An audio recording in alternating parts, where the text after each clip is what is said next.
Ever since I was a kitten, I was always intrigued by duality, especially the duality of fun and scary.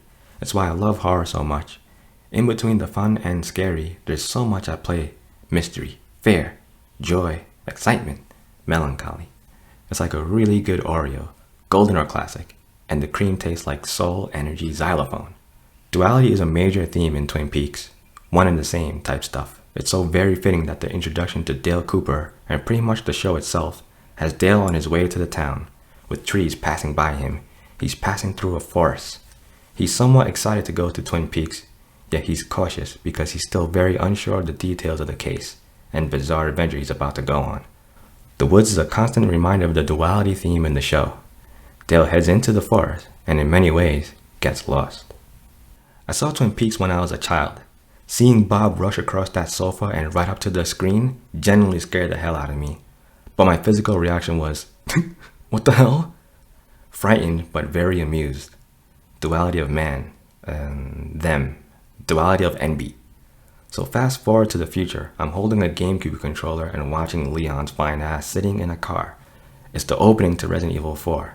It instantly took me back to Dale's opening. For me, it set up the same feeling. Heading somewhere that's unassuming, you kinda know your mission, but the place is new to you, and you don't actually know all the details.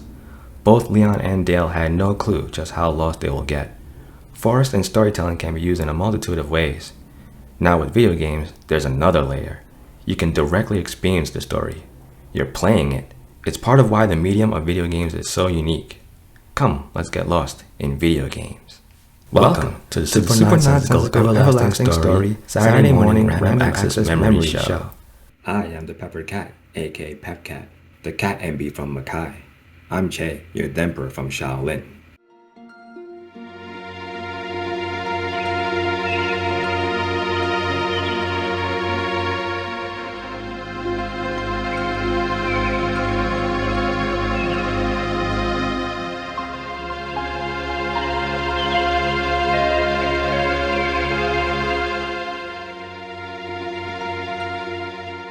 Just so I don't keep rambling on about pixelated woodlands and forests, I tried to confine myself to games that left a lasting impression on me as a kid. I also tried to vaguely categorize each game into like different little sections. Yes, broken down into what the forest made us feel, what the wood hit us with. As I was doing this, I not so surprisingly realized that we tend to like spooky, silly stuff, and extra points if there's foggy, sexy mist going on. Yeah, still, there's a variety of games on here, so you want to just jump into this? Yeah, word, go for it. Oh, here's a good way to start it. First category.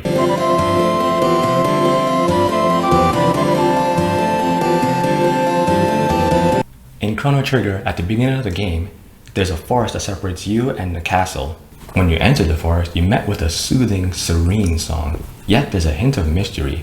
If you listen closely, it feels almost darkness. As you go through the forest, you realize that it's kind of like easy. You fight a bunch of like beginner monsters, and you're like romping through it, and it's like, am I supposed to be scared of this forest? It's kind of small too, it's not that big of a map. You could actually start grinding too. That's where a lot of people start grinding. You beat a lot of monsters and you get ready to punch out Gato, the robot, not the cat. Take the cat to the little girl, gotta look good in court. When you're in the forest, you're kind of like, is that it? There should be much more to this, but it's like pretty small. It feels like something is off. Is there more to this? What's after this? What's around the corner? And that's it, that's the question.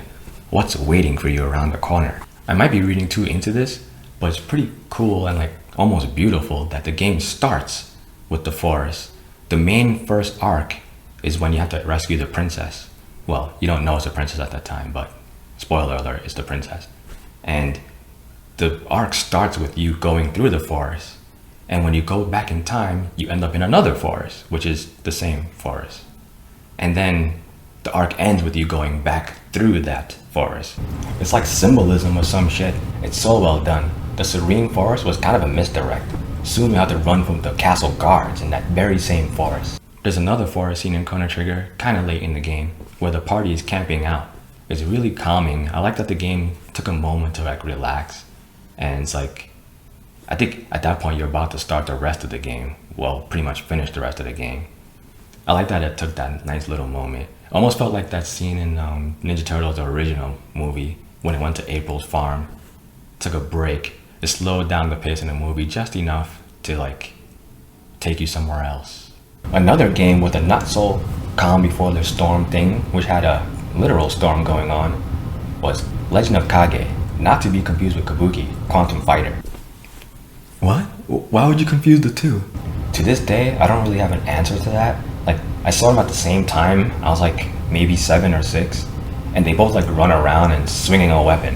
One whips their hair. Yes, I'm aware. I said I don't have an actual answer for that. Well, actually, it's pretty funny you bring that up because my brother and I had this game cartridge, a Nintendo game cartridge that had 1,001 games on it, and it was pretty janky. Like, it had literally 1,001 games on it.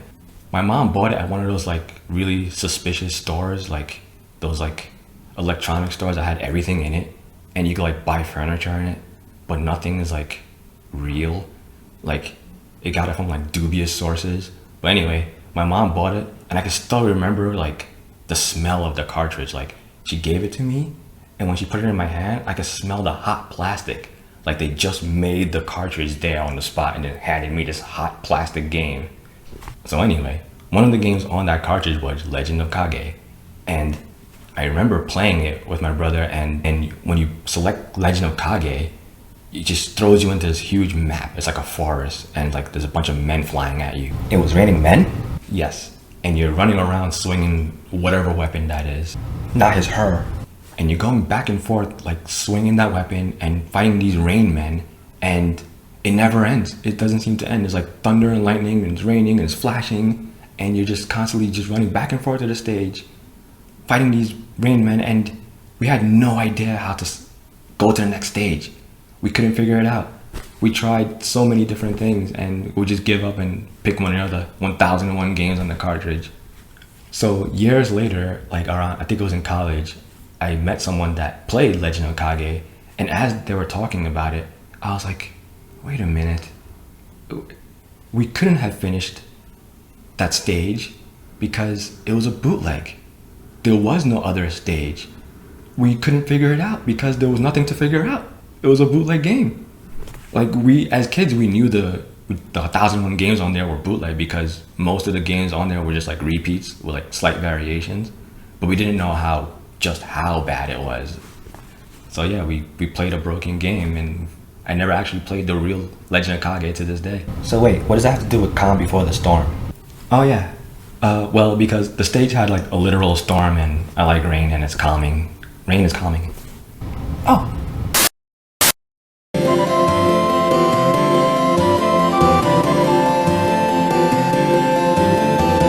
Rain is nice. I like to sit and watch it, take a nap, snuggle in. A nice and gloomy day can be cozy. For real, gloomy is cozy for goths. The Invisible Man. Oh yeah, he be texting me like, yo, you wanna go in the woods? I'm like, nah, they got mosquitoes and shit. You go on ahead though. Call him up, maybe he might wanna chime in on this forest game stuff. Okay. Hey, what's up, man? Hi.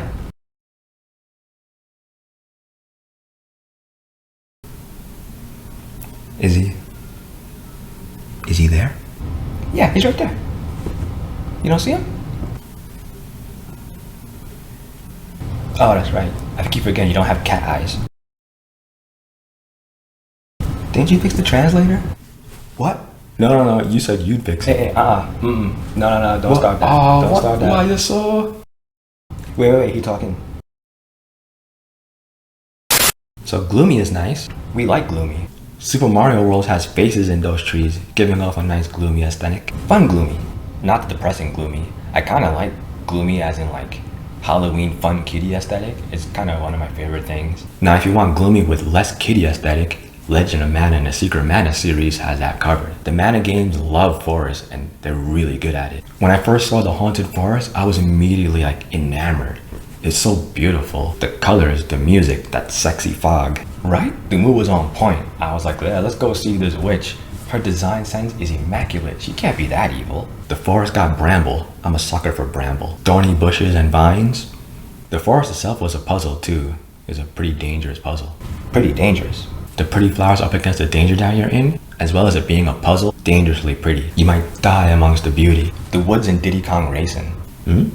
Like you're zipping behind stuff. I know, like you can't really see the backgrounds, but it looks really depressing. It looks like the monsters that came in drove out the citizens, and then the monsters themselves left immediately after. So everything looks really abandoned and scary looking, like creepy. What's depressing is trying to find those friggin' silver coins while trying to get first place.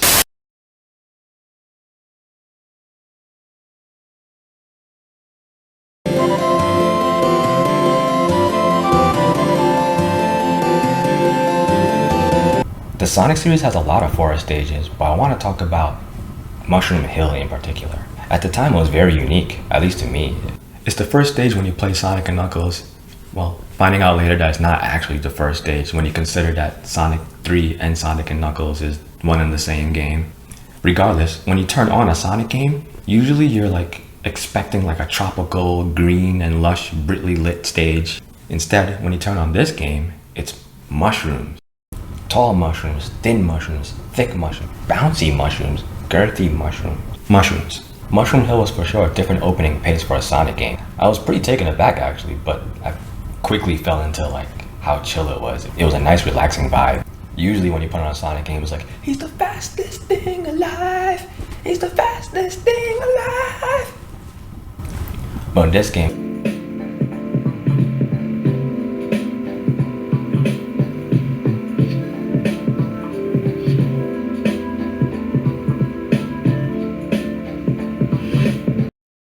it was chills, but the sense of adventure was still there.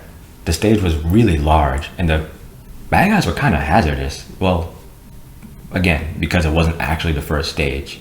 It was big chillin', but the adventure was real. I really liked the transition to the boss fight when Sonic is running, and then you see like the Robotnik machines in the background flying, and then it comes into the foreground. I feel like Sonic games in general really fumble the speed a lot. Like you don't have to make the character super fast. You just have to make the illusion of it going fast. They gotta do that more. Like they do it here and there in a couple of games. Yeah, a couple of games. But they gotta like just sell the illusion of speed. You don't have to make the character super fast.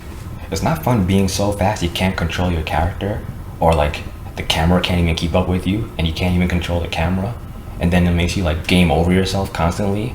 That's not fun at all. There's plenty of fun and adventure to have in Kirby games. Kirby has a lot of forest, and he's like jumping around, bouncing around the place, having fun. It's a really enjoyable experience. That tree isn't tired of getting pummeled to tears? Nah, I don't think so.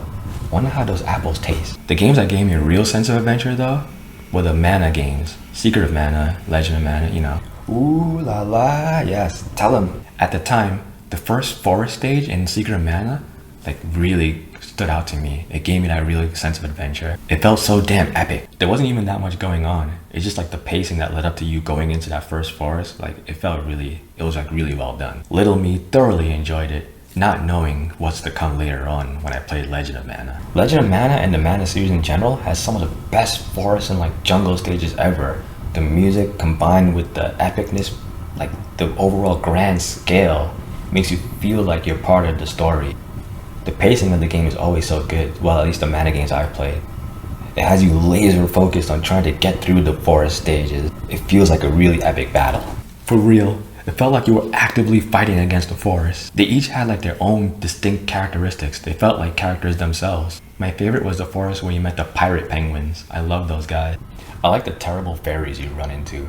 Like it feels like you're stumbling into like something you're not supposed to be a part of.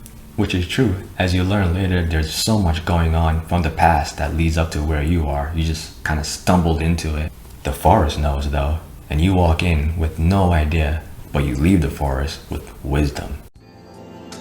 Hi, hi, hi, hi, hi, hi, hi, hi. Hello, it's me. Hi, me. Have you seen Hellboy 2, The Golden Army? Yes, great movie. I love the line Prince Nuada delivers about humans should fear the dark. Yes, it's like, yes, Humans should be afraid of the dark. It's for real scary. For one, humans can't see in the dark. There's things that have eyeballs specifically made to see in the dark. You'd be standing in the dark, facing directly in their direction and not see them, but they see you.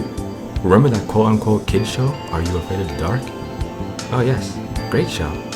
Whenever that title screen came up, I'd be like, yes, I am afraid of the dark. This is serious. The dark can be delirious. You should have a healthy fear of the dark, because too much of dark is dangerous. It's dangerous. So dangerous.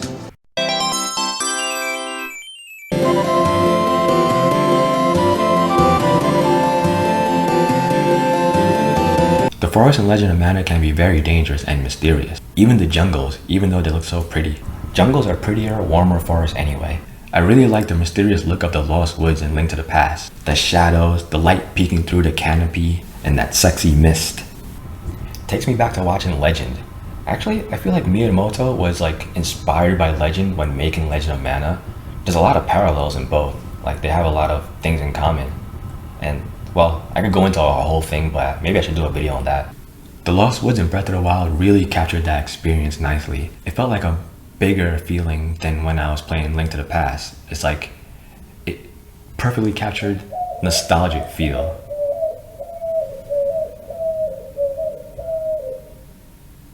You know, like how nostalgia makes you feel about a game, but when you go back to play the game, it's like not as good as you remember, but the nostalgic feeling makes it feel way better than it is. Well, that's how the Breath of the Wild Lost Woods felt to me. The mischievous music playing during the puzzle-like sequence that you're going through. The mist is there, the fog is there, the little canopy lights. It was nice. They should have gave the fog a little nicer color though. Speaking of maze-like woods, the entrance to the Black Mage Forest in Final Fantasy IX, I think it was called the Dead Forest. That forest is still one of my all-time favorite forests in any video game. Keep your eyes on those owls. The owls are not what they seem. Seeing the owls flap away was a really nice, cute touch. The forest used a similar puzzle like the Breath of the Wild Lost Woods forest. Final Fantasy IX had really great forests. That game had so many good forests. Or woods, jungles. The game truly kicks off when the unhinged Princess Dagger asks you to kidnap her. The party crash lands into the evil forest. This forest, this section right here, is like top tier gaming. It's so good. For real. It's one of my fondest memories of playing a video game. The forest seems dead, but the party violently enters the forest, waking up whatever's been there. The forest awakens and they're angry at you. They're looking for you now. This part of the game is so chaotic and dangerous, yet it's so beautiful. Incredibly. I'd often just walk around, like just wander, just taking in the sights, but then I paid for it because of the damn random battles. We did the same thing in Caelid, in, Elden Ring. Like, it's so beautiful. It's so beautiful, why dangerous? The chase sequence was so intense. I was gripping my controller, which is hard because I hold my controllers really weirdly. I'm not good at pad. I try to use stick whenever I can, whenever and wherever I can. I want to touch on Deep Forest real quick. Deep? The evil forest has a butthole. The Deep Forest is very serene. Look at how... Oh, well, and that's our time. I didn't think I'll bramble on about forests so long. If you like forests in video games and want to hear me talk about other random things, please like and subscribe. If not, please like and subscribe. Let us know in the comments what are your favorite forests in video games. Tune in next Saturday, maybe, for the next episode of Super Nonsensical Everlasting Story, Saturday morning Random Access Memory Show. Later. I briefly spoke of juxtaposition, but Ninja Gaiden, Samurai Shodown, and Demon Blade Muramasa had some really nice contrasting dynamics going on. Pretty and dangerous. Pretty and dangerous. Pretty and dangerous. Also, I know this swamp area in Resident Evil 4 smells like Staten Island.